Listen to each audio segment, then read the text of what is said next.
Assalamualaikum dan selamat petang. Jadi hari ini pada sesi petang ini bersama dengan saya Syahrizan Azizi, nutritionist anda. Okey, jadi pada petang ini saya harap saya dapat cover topik untuk ibu yang bekerja, supaya ibu-ibu yang bekerja di luar sana saya dapat bagi sedikit sebanyak maklumat macam mana nak meneruskan penyusuan. Sebab polisi penyusuan susu ibu Malaysia kan, kita menggalakkan penyusuan susu ibu secara eksklusif daripada umur daripada lahir lah, daripada kosong sehingga umur 6 bulan. Tapi kebiasaannya kita, kalau kita di Malaysia, biasanya kalau kita cuti bersalin, mungkin kita akan ambil cuti 2 bulan ataupun 3 bulan. Jadi untuk tempoh 2 bulan ataupun 3 bulan ni, sebab kita memang sentiasa dengan baby, jadi mungkin tak ada masalah lah untuk kita nak bagi penyusuan susu ibu. Tapi selepas 2 bulan ataupun 3 bulan kita bercuti, kita mula masuk bekerja. Tapi belum lagi cukup tempoh eksklusif 6 bulan. Ada baki lagi, sama ada baki lagi 4 bulan ataupun ada baki lagi 3 bulan untuk puan-puan menyusu secara eksklusif. Tapi dia punya orang kata cabarannya lebih besar lah, sebab puan sudah kembali ke tempat kerja. Jadi macam mana kita nak meneruskan penyusuan susu ibu walaupun kita sudah mula masuk bekerja. Okey. Jadi seperti mana yang saya pernah terangkan, kalau kita cerita tentang penyusuan susu ibu, ada 2 poin penting yang puan-puan, tuan-tuan, tuan-tuan pun saya kena tekankan lah ya, suami yang berada di sekeliling ibu-ibu, di sekeliling isteri ni kan. Jadi yang penting adalah ibu dan juga bapa mesti ada kefahaman, mesti faham tentang proses penyusuan susu ibu tu. Dia bukanlah satu proses yang mudah, tetapi kalau kita faham dan kita ada usaha untuk melakukan, lama-lama dia akan menjadi mudah. Dan bila kita faham, baru kita dapat orang kata macam motivate. Kita ada motivasi untuk meneruskan penyusuan. Bukannya setakat 6 bulan eksklusif, tetapi kita teruskan sehingga anak kita berumur 2 tahun. Yang kedua, yang penting adalah kemahiran. Jadi maksudnya puan ataupun mungkin tuan juga kena tahu tentang teknik-teknik penyusuan. Sebab kita nak pastikan susu tu orang kata terhasil dengan baik, kualitinya pun baik, dan kita tak nak susu kita drop, ataupun penghasilan susu tu berkurang atas sebab-sebab yang sebenarnya kita boleh elakkan. Contohnya seperti stres. Stres tu boleh dielakkan. Jadi kalau orang di sekeliling tahu, faham tentang penyusuan susu ibu, jadi orang di sekeliling pun boleh membantu untuk memastikan ibu kita ni tidak merasa stres. Jadi sebab itu ibu juga kena mahir dari segi teknik penyusuan, supaya ibu tahu kalau ada masalah penyusuan, apa punca, macam mana nak mengatasi. Jadi sebab itu ibu-ibu perlu mahirlah mengenai teknik-teknik penyusuan. Jadi perlu faham dan perlu mahir. Jadi kalau kita nak cerita tentang susu ibu, kita nak perah susu kan. Jadi pada waktu bila sebenarnya yang paling sesuai untuk seseorang ibu yang bekerja, dia nak mula perah susu ataupun dia nak perah susu untuk disimpan. Sebab nanti mungkin kita dah berfikir dah, nanti bila kita masuk kerja, mungkin kita nak hantar baby dekat pengasuh ke, mungkin kita nak hantar baby dekat taska ke. Jadi maksudnya bila kita nak menghantar baby kita di tempat lain, bukannya duduk dengan kita lah kan, sebab kita bekerja. Jadi kita mesti ada stok susu lah. Jadi pada waktu bila kita boleh mula memerah dan menyimpan stok? Sebenarnya seawal 2 minggu selepas bersalin, sebenarnya ibu-ibu sudah boleh mula membuat stok. Kenapa kita bagi gap 2 minggu tu? Sebab kita nak bagi ialah bila kita bersalin, kita dah banyak guna tenaga, kita pun baru kenal baby pun baru kenal kita. Jadi dekat situ kita ambil masa untuk kita nak, orang kata nak stable dululah. Jadi dalam tempoh 2 minggu ibu dah rasa stable, penyusuan pun dah orang kata dah lancar, jadi dah boleh mula menyimpan stok. Jadi kalau untuk ibu bekerja pula, kalau mungkin awal-awal tu rasa macam okay, tak nak dulu simpan, mungkin nak bersama dengan baby, nak direct feeding, tak ada masalah. Boleh juga simpan mula buat stok dalam 4 minggu. 4 minggu ataupun 2 minggu sebelum mula bekerja. Okey. Penting dekat sini sebab kita kena ada stok. Okay, kenapa kita kena ada stok perempuan semua? Sebab dia macam gini Kalau kita ingat balik konsep susu ibu, dia adalah mengikut demand and supply. Okey. Dalam tempoh kita berpantang contohnya kan, bila dalam tempoh yang 44 hari ataupun yang waktu kita cuti 2 bulan ataupun 3 bulan, kita memang sentiasa dengan baby. Jadi kalau baby nak, kita bagi.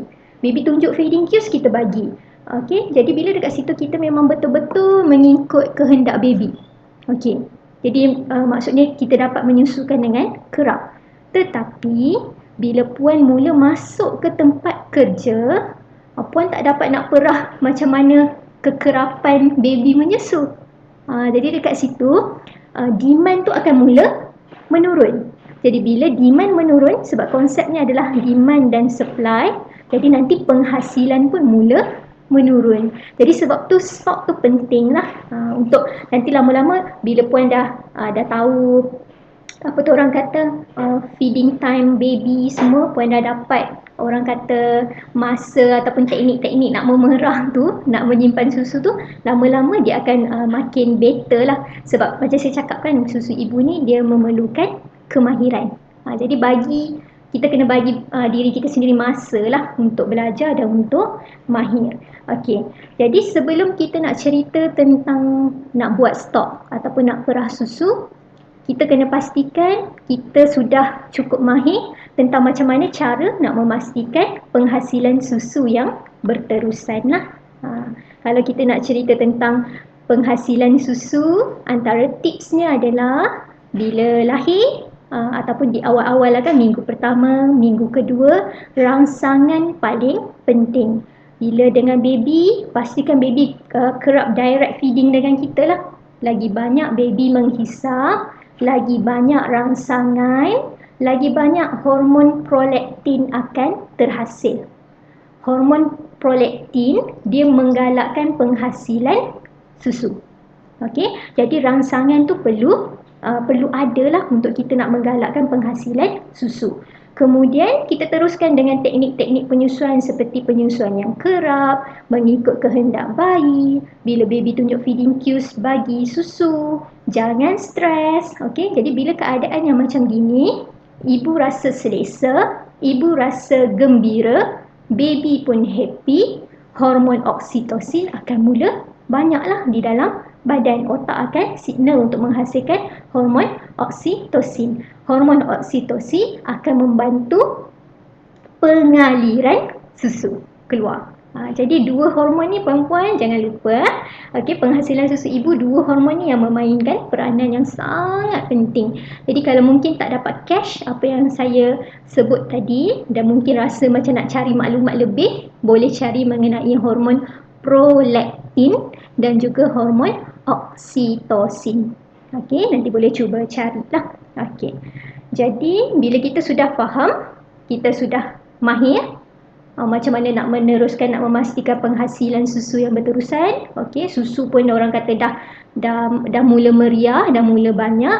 Jadi kita boleh teruskan kepada penyimpanan lah, penyimpanan susu perahan. Okey, jadi macam saya cakap tadi, kalau mungkin ada yang dah nak mula memerah, seawal 2 minggu selepas bersalin pun dah boleh perah dan simpan stok, ataupun mungkin puan nak susun sebulan sebelum mula kerja ataupun 2 minggu sebelum masuk kerja, dekat situ dah boleh perah dan mula menyimpan stok.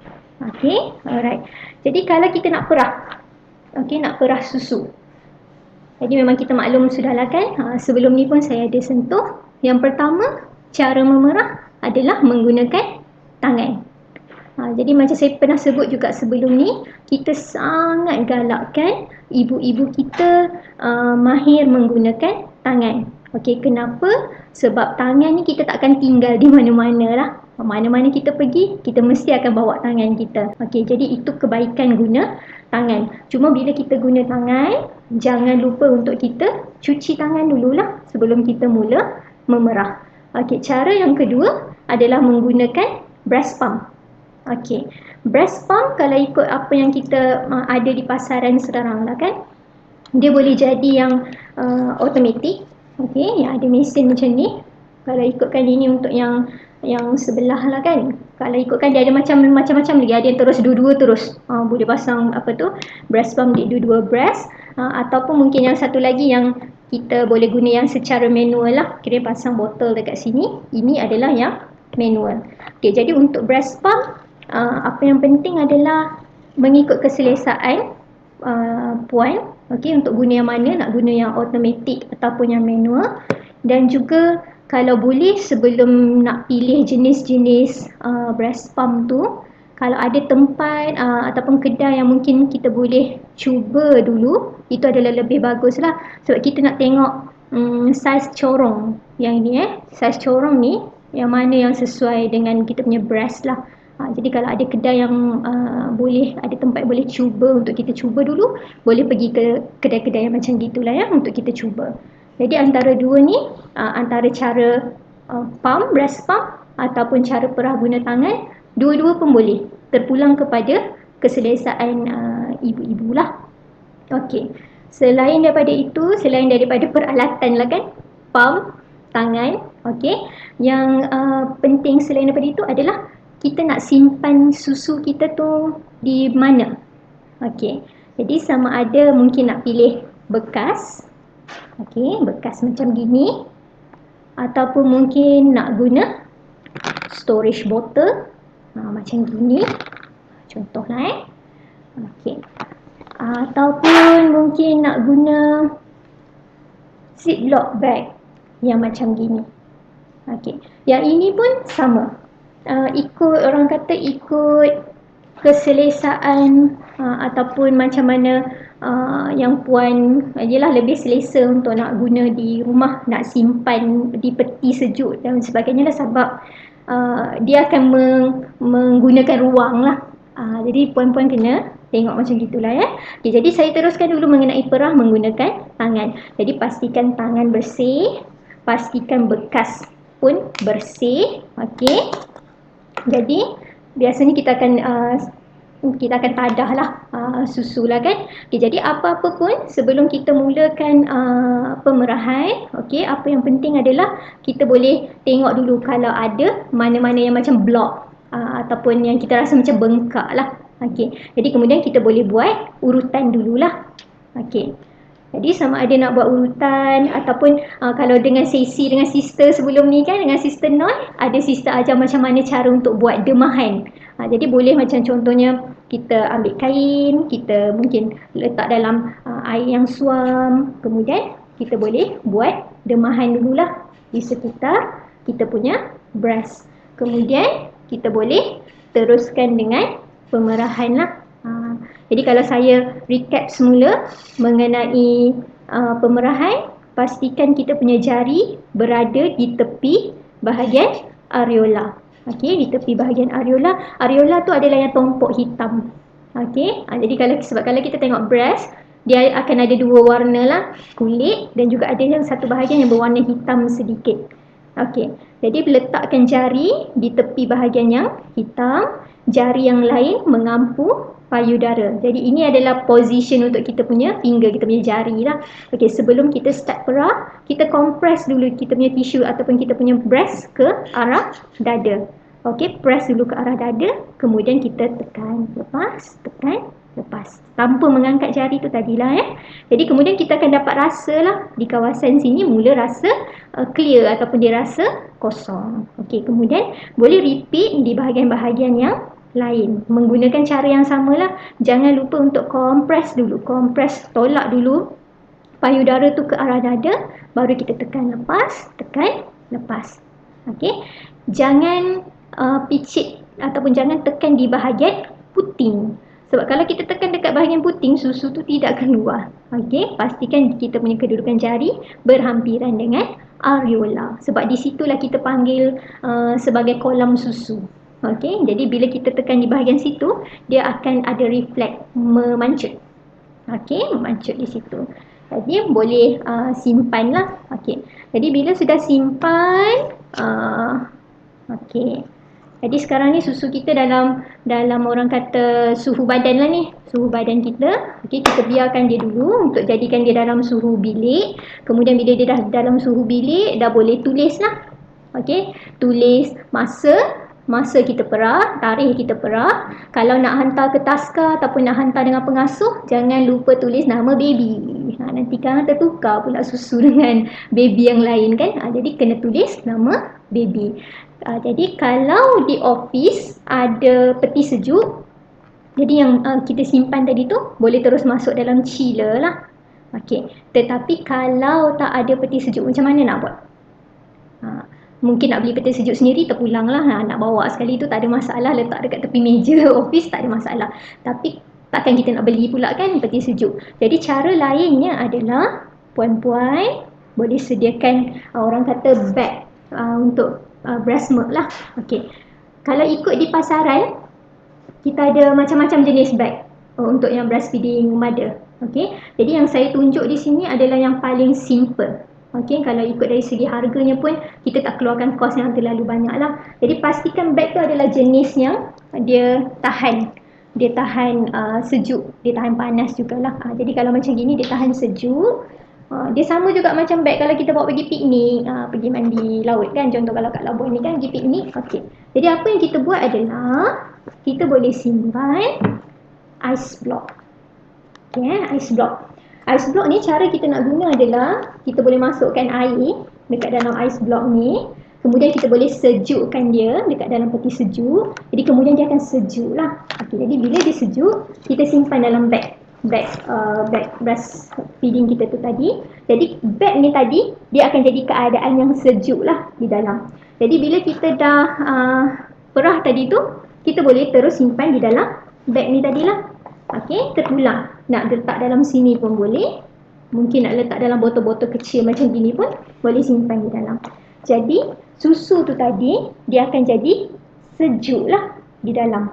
Okey, jadi susu ibu ni tadi bila kita perah di tempat kerja, kita bawa balik rumah, dia masih lagi, orang kata dia masih lagi elok lah. Dia tak rosak sebab keadaan beg kita ni tadi sejuk. Suhu dia hampir sama dengan suhu peti ais. Okey, jadi bila sampai di rumah boleh terus masukkan ke dalam peti sejuk. Okey, jadi itu cara dia. Okey, jadi selain daripada tu, okay, kalau contoh kita guna tadi saya tunjukkan yang kita guna tangan lah kan. Kita perah guna tangan. Cuma perah guna tangan ni mungkin sesuai kalau memang kita ada breastfeeding room. Memang office kita sediakan ruang yang khas untuk kita nak perah susu. Tapi masalah yang timbul mungkin adalah ruang penyusuan tu tiada. Dan ialah takkan kita nak perah dekat toilet pula kan contohnya kan. Jadi mungkin kita punya ruang terhad. Jadi di sinilah kalau dapat cari ataupun dapat gunakan breast pump. Okey. Sebab bila kita guna breast pump macam gini kan, okey, jadi mungkin ada orang cakap sama juga, tetap kena buka baju juga, tetap kena keluarkan breast juga. Okey. Jadi caranya adalah okey, di sini kita mula menggunakan tools lah. Okey. Jadi di sini saya tunjukkan contoh. Ini adalah nursing cover. Okey. Jadi apa yang puan tengok di sini kan, dia punya bentuk macam apron. Okey, fungsinya adalah bila kita nak menyusu, okay, kita adjust lah. Adjust. Okey. Jadi kalau puan-puan tengok di sini kan, dia dah cover kita punya bahagian breast, kita punya bahagian badan. Jadi kalau di dalam ni dah boleh, orang kata dah boleh set up lah nak pasang breast pump tu tadi. Jadi kalau orang tu dia kerja di kaunter sekalipun, orang tak nampak yang dia tengah pumping di dalam.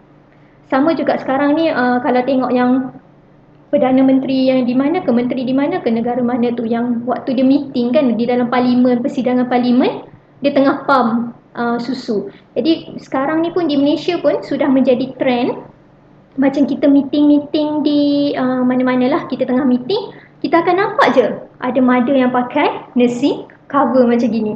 Jadi kita sebab kita tahu, kita faham tentang penyusuan susu ibu, jadi kita tak nampak pelik lah. Jadi mungkin awal-awal mungkin orang akan rasa macam apa dia buat tu pakai apron pula dekat kaunter. Tapi lama-lama harapnya masyarakat kita akan makin aware tentang penyusuan susu ibu, jadi mereka nanti lama-lama dia orang dah tak jadi tak pelik sudahlah. Okey. Jadi ini adalah salah satu contoh. Kiranya kita panggil ni sebagai nursing cover. Memang ada je dijual di pasaran lah. Macam-macam jenis ada.